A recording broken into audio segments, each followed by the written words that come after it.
In your essay, hold on, sorry. In your essay, you note the manosphere's appeal lies in its ability to transform grievance into identity and identity into political action. Can you expand on how this pipeline operates, its implications for young men, please? I think that it just gives them an outlet in which they can freely express, um, these traditional masculine impulses. I mean, what I wanted to write about, but I didn't get to because I've never personally like really been a part of it. But I have friends who are, they play video games, and they play these video games where they can stream each other, and they talk so much shit to each other.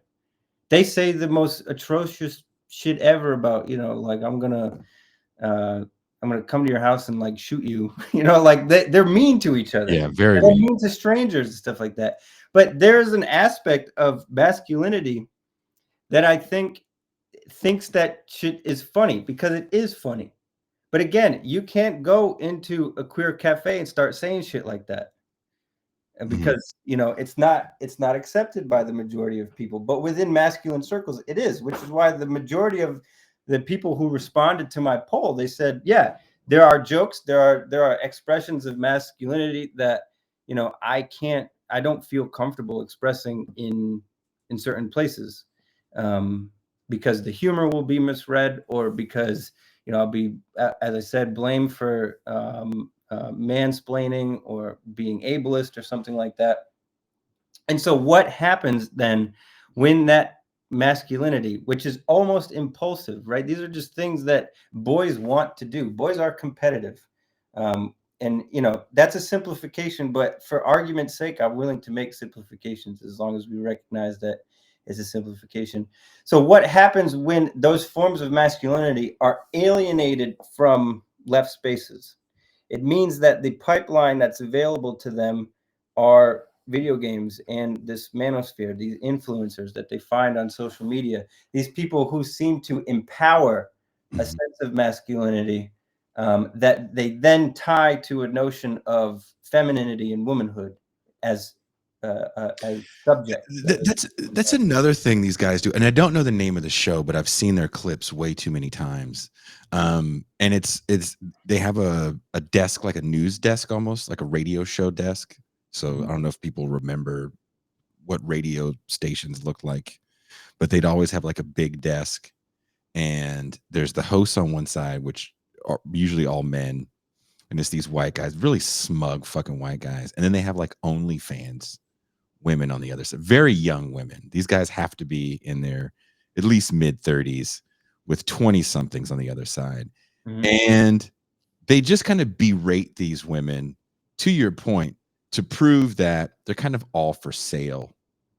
Yeah.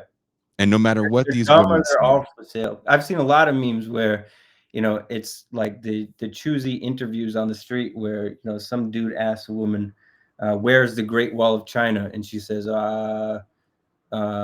in Cuba or something like that. yeah. Which is like one in 1,000 interviews that this guy took, found somebody who, for whatever reason, just didn't know, and used that to say, women are stupid, and because they're stupid, then they can be bought easily. They're subject to wealth.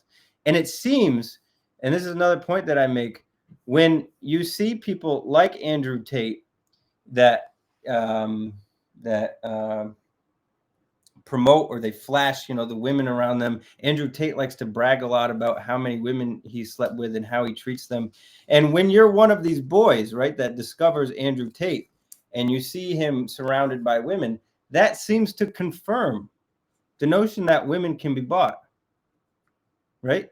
It's because it's there, it's in Mhm. front of you. If you're a teenage boy and you're seeing that, you're like, well, maybe Andrew Tate is right. Maybe women are inferior, and all they want is money. Um, Sounds and like all the ones I know. so, so Whoa. there are forms of confirmation in this um, uh, manosphere version of what women are, what women want, that I think is dangerous. Yeah, and the question is, how do you get out of that? How do you undo that? How do you make it so that these forms of masculinity that boys are interested in exploring Mhm. more welcoming within the left and less exclusionary? Would you say there's kind of an ecosystem though that's built around, and it's not even a left or right ecosystem. This is kind of part of that apolitical thing that where I think these manosphere guys come in as superheroes of videos of women saying their space is being violated. So you see women at a bar and a guy walks up and talks to her, and there's a video of her. Look at this guy fucking bothering me. I'm just trying to be at the bar with my friends and not be bothered by some man. Or the onslaught of gym videos of someone working out with probably doing crazy lifts. Like we have to be honest. If you're a male or a female, regardless of what you're wearing, if you're doing a really cool lift or a workout I've never seen, I'm probably going to stare because I'm either learning from it, I'm impressed by it, and it's not always that I want to fuck it. But there's tons of videos like that of men behaving badly, let's say, and these men come in to the rescue, if you will, for a generation of young people that don't know how to talk to people in person because of things like you said, these interactions online filled with profanity that doesn't translate well in the real world. You can't really talk to people like that.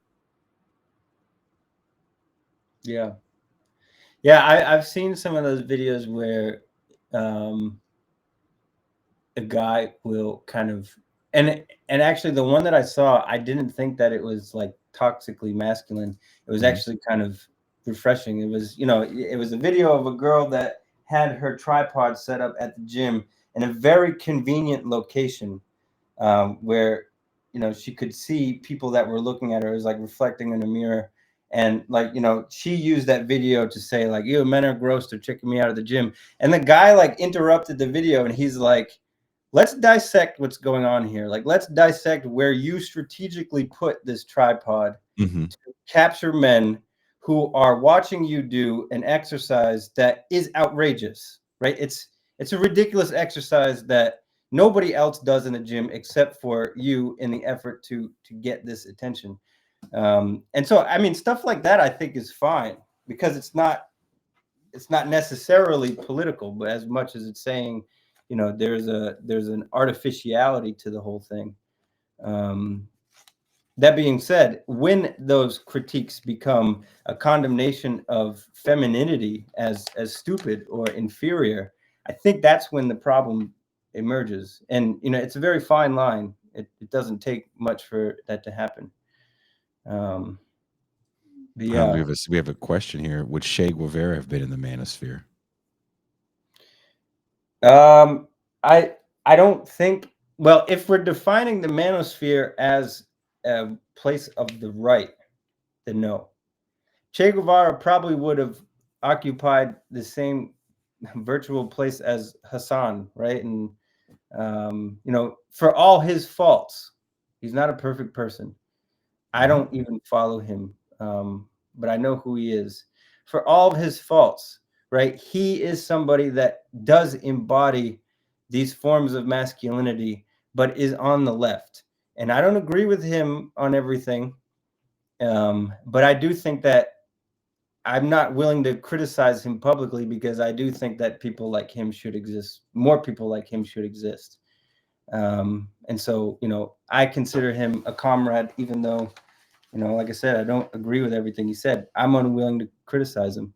And the same goes for anybody who is broadly on the left who is trying to break into this right wing manosphere. And so that's probably where I would put Che Guevara if I had to.